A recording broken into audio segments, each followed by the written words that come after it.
Halo semuanya, salam sejahtera bagi kita semua. Perkenalkan nama saya Trimarno Butar-Butar dengan NIM 21050400044. Di sini saya akan menjelaskan mengenai tindak pidana keimigrasian untuk memenuhi mata kuliah delik-delik di luar KUHP dengan dosen pengampu Ibu Ayu Everita Dewi SHMH. Kita langsung saja masuk ke pembahasan.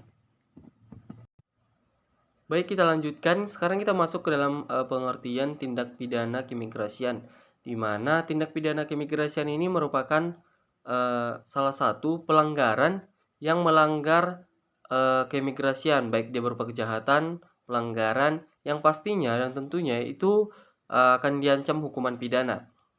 Penegakan hukum keimigrasian di wilayah Republik Indonesia sendiri, baik secara preventif ataupun represif, ditempuh antara lain dengan melalui tindak keimigrasian. Baik, sekarang kita masuk kepada Undang-Undang Keimigrasian. Kawan-kawan pasti bertanya-tanya, di manakah Undang-Undang Keimigrasian itu diatur?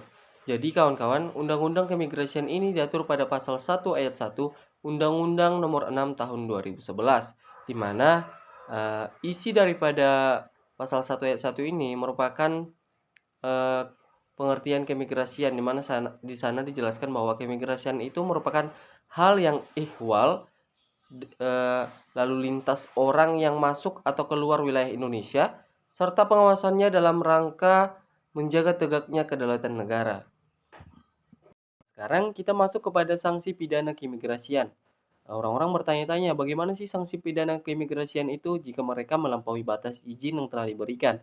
Nah, seperti pada negara kita Indonesia sendiri, di mana pada pasal 52 dijelaskan di sana bahwa orang asing yang izin keimigrasiannya itu telah habis berlaku, mereka masih berada dalam wilayah Indonesia lebih dari 60 hari dari batas waktu izin yang diberikan, maka mereka akan dikenakan sanksi 5 tahun penjara dan denda sebesar Rp25 juta.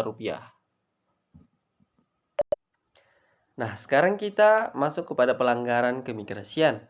Apa saja sih pelanggaran keimigrasian itu? Ini sangat penting untuk kita ketahui supaya hal serupa tidak terjadi kepada kita dan kawan-kawan semua. Beberapa jenis tindak administratif keimigrasian yang dilaksanakan hingga April 2022 antara lain adalah penangkalan warga negara asing atau blacklist, pembatalan izin tinggal di keimigrasian, larangan berada di tempat tertentu, kemudian keharusan untuk bertempat di suatu tempat, kemudian ada pengenaan biaya beban.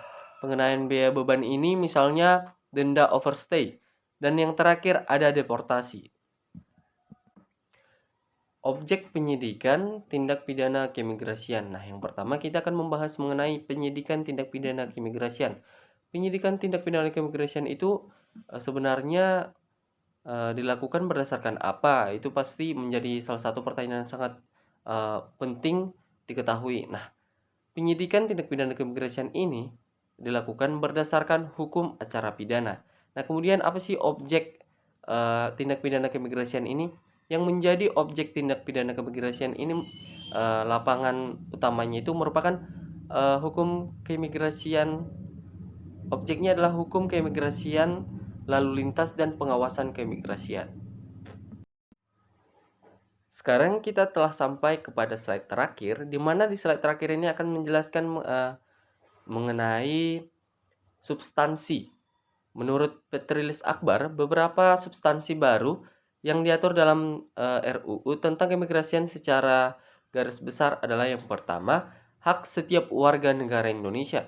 Yang kedua adalah fungsi dan pelaksanaan keimigrasian. Dan yang terakhir merupakan masuk dan keluar wilayah Indonesia, pencegahan dan penangkalannya. Nah, tidak disangka-sangka kita sudah sampai kepada slide terakhir. Hanya sekian yang dapat saya sampaikan. Semoga dapat menjadi bekal pembelajaran bagi kawan-kawan semua. Dan terlebih kurangnya saya mohon maaf. Saya akan memperbaiki ke depannya. Kritik dan saran yang mendukung saya terima. Terima kasih.